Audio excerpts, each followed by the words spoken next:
দিনের বেলা যে মাছটা ধরা হয়েছিল ওইটাই এখন রান্না করব।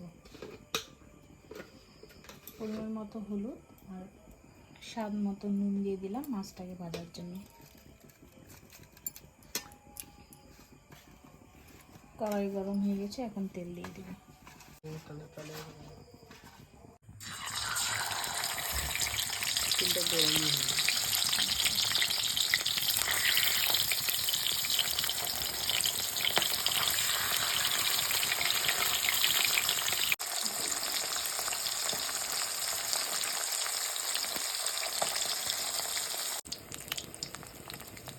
সব মাছ ভাজা হয়ে গেছে, এখন নামিয়ে নেব।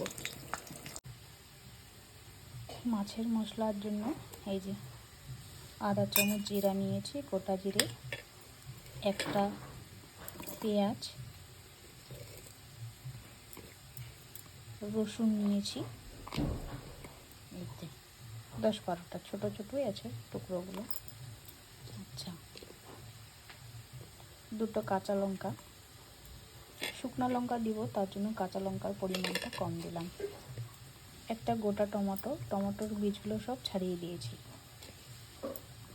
আর এই এক টুকরো আদা। এই শুকনো লঙ্কাটা আমাদের বাড়ির, আমাদের লঙ্কার গাছ লাগায়। লঙ্কার গাছ শুকনা, আমার শাশুড়ি মা শুকনো লঙ্কাগুলো শুকিয়ে রেখেছিল, শুকিয়ে রেখে তারপরে ওটাকে শুকিয়ে মিক্সচারে মিক্স করে মাছের মশলাটা রসুন দিলাম, কারণ হলো ওটা পুকুরের দেশি মাছ, যদি আমি রসুন না দিই তাহলে বন্ধ করবে।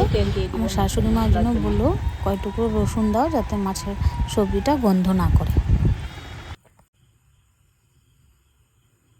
ফোড়নে দিচ্ছি কালো জিরে আর একটা শুকনো লঙ্কা।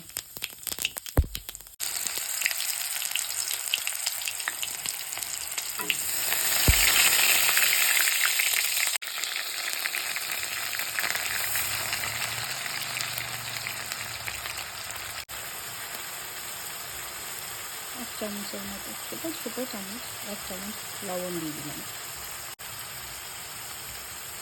হলুদ দিয়ে দিলাম, আর মশলাটাকে কষিয়ে নেব। এক হাত দিয়ে মোবাইল আর এক হাত দিয়ে খুন্তি।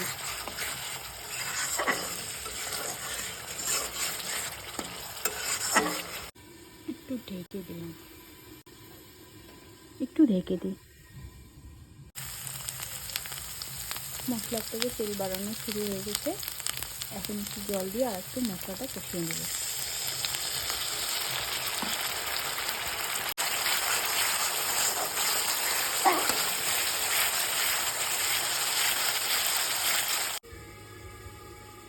একবার উল্টে দেখে নিই কি অবস্থা।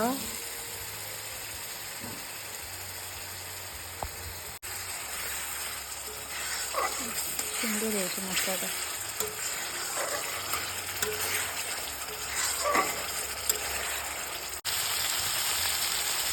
ঝোলের জন্য জল দিয়ে দেবো এখন।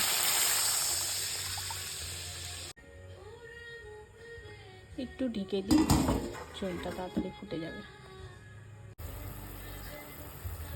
ঝোলটা ফুটে গেছে, মাছটা এখন দিয়ে দেবো।